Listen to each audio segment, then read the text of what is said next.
last time we spoke, you staunchly defended your mother, former Prime Minister Sheikh Hasina, and denied any wrongdoings. More than a year later, looking at how events have unfolded in Bangladesh, what's your assessment of the current situation? Do you still believe this was entirely politically motivated? Well, look, our government, during the protests last year, yes, there was some mishandling of the protests initially. The protests turned violent. Our government attempted to stop the violence. But yes, there was certainly a political motivation to it. You've had an unelected government staying in power for over a year and a half. Everything has been done undemocratically. You still have tens of thousands of political prisoners behind bars. We currently have over 100 members of parliament being held as political prisoners with no investigations, no trials. So at this point, it definitely is a political coup, if you will. Now, if we talk about like a Western pressure or a U.S. pressure, do you at any point or your mother ever receive any direct threats from any U.S. official? And if not explicit threats, were there any subtle forms of pressure from Washington in the lead up to the July 2024 events? No, we've not received any threats whatsoever. The only slight issue was the U.S. was the only country that issued a negative statement on our 2024 elections, which our opposition boycotted. Other than that, the elections were regarded as peaceful by everyone. So there was no direct pressure, there were no threats, and we've never received any pressure or threats since. Now, of course, there is a completely new government in the U.S., and the situation is completely different. So are you hopeful that, things might move in another direction with this new administration that took over this January in the United States? Yes, we've seen a very distinct change in outlook. President Trump himself announced at a press conference earlier this year that the previous administration, through USAID, had spent millions of dollars on regime change in Bangladesh. He was referring to the protests last year. So I think the U.S. attitude has definitely changed, and they're certainly more concerned about the threat of terrorism and the rise of Islamism in Bangladesh than the previous administration was. You're suggesting that there is a change from this regime. Has anyone tried to reach out to you from this new administration? Any U.S. officials from the State Department, NSC, folks from the White House? Have you heard anything, or are you in talks with anyone? I can't really disclose that right now. Okay. You've suggested Pakistani ISI involvement in the protest movement. Can you provide specific evidence that the ISI assisted the student demonstrations in Bangladesh? We've received bits and pieces of information, but I think the biggest two pieces which seem to sort of trace back to ISI were that the protest movement, one, received a lot of funding. I suppose a lot of this was USAID as well. However, the one thing that a lot of the protests, you see, that there were militants that infiltrated the protests, and many of them were armed. They were armed with firearms. Many of them were caught on video with firearms shooting. And without a doubt, these weapons had to have been supplied from somewhere in the subcontinent, and the only possible source is ISI.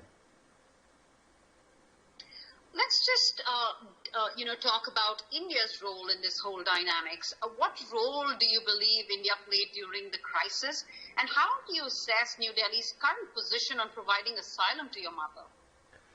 India has always been a good friend, and in the crisis, India has essentially saved my mother's life. If she hadn't left Bangladesh, the militants, they had planned on killing her.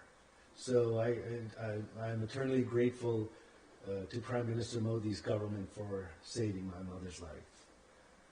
In terms of her should I continue?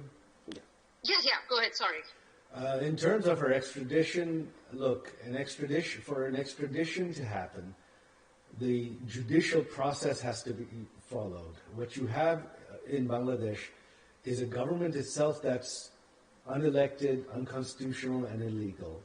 You have, in order to convict my mother, they amended laws to fast-track her trial, which you cannot amend laws without a parliament, so these laws were amended illegally. And then my mother was not allowed to hire her own defense attorneys. Her attorneys weren't even allowed into the courts. And you had the 17 judges terminated at the court before the trial, new judges appointed, some of whom who had absolutely no experience on the bench and were politically connected. So there was no due process whatsoever, and when there is such a case, extradition, no country is going to extradite when everything has been done illegally and without due process. So for extradition to happen, you have to have due process. Right. Now, there have been persistent reports about corruption within your inner circle. Do you acknowledge that corruption existed among those close to your mother's government? Corruption existed in Bangladesh, of course. Corruption, prior to my mother's government, Bangladesh was, during our opposition, the BNP's term, Bangladesh was ranked as the most corrupt country in the world. My mother's government reduced it. We fell out from being number one, we fell out of the top 10. It's not something you can eliminate overnight, but we also had the best economic growth in the history of the country. For much of my mother's term, Bangladesh was one of the top 5 fastest growing economies in the world. It was regarded as the next Asian tiger. It graduated from a least developed country to a developing country. Did corruption go away? No. But this level of development and economic growth would not have been possible with major corruption. On the interim government at this point, what evidence can you provide that Dr. Muhammad Yunus lacks popular support? And if he doesn't have the country's backing, as you suggested, then who is propping up the current government in Bangladesh? If Muhammad Yunus was popular, then why would he not just have held an election, one election, and then run the country with legitimacy? He has held on to power for a year and a half without holding an election, because he has absolutely zero popular support. The political party that the students formed, the NCP, in all the polling run in Bangladesh to date, within this government's term, they're polling at simply 2%. They've never gone above 2% popularity. So Yunus and the student party have almost no popularity. And that is why they've held on to power without an election. Now, talking about the geopolitical timing of this whole play out, how do you explain the timing of these events given Bangladesh's deepening ties with China and expanding participation in the Belt and Road Initiative? What does your mother really make of this? Our government's policy was to have friendly relations with all countries. So we pursued trade relations with China, with India, with the U.S. We didn't really take sides. So I don't think that really had anything to do with it. If anything, the Yunus regime has been trying to get much closer to China. They've had prominent state visits to China. Even our opposition, BNP, has been making direct overtures to China. So I don't think that for us, the Belt and Road Initiative was simply an economic initiative to facilitate transportation. I don't think that really had any bearing on this. On the extradition request, coming back to it, will your mother really contest the extradition request from Bangladesh, and on what grounds? You did briefly mention about, the grounds, of course. And frankly, do you believe she can receive a fair trial in the current political climate in Bangladesh? Not at all. This was a rubber stamp court. This was a kangaroo court. Right now, for the past year and a half, tens of thousands of political prisoners have been held without bail. So right now there is no rule of law in Bangladesh, and so justice is simply not possible. Someday when democracy returns, when rule of law returns, of course we will fight this, and there is absolutely no way this trial, this process will be upheld by any court. It's simply not possible because it was so blatantly executed. And finally question, what message would you send to Indian authorities, the Prime Minister of India, as they consider how to handle this extradition request? I think they know very well how to handle this extradition request. I don't think the Indian government is going to respond to such an illegal request.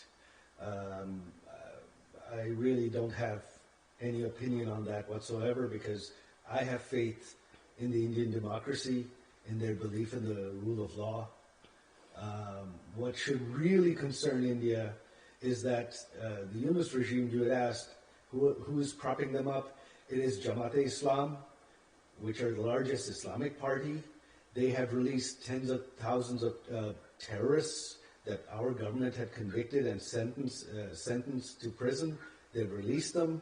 You have Lashkar-e-Taliban operating freely now, and they've taken credit and links have been found to their branch in Bangladesh for the recent terror attacks in Delhi. So I think Prime Minister Modi is probably very, very concerned about terrorism from Bangladesh right now.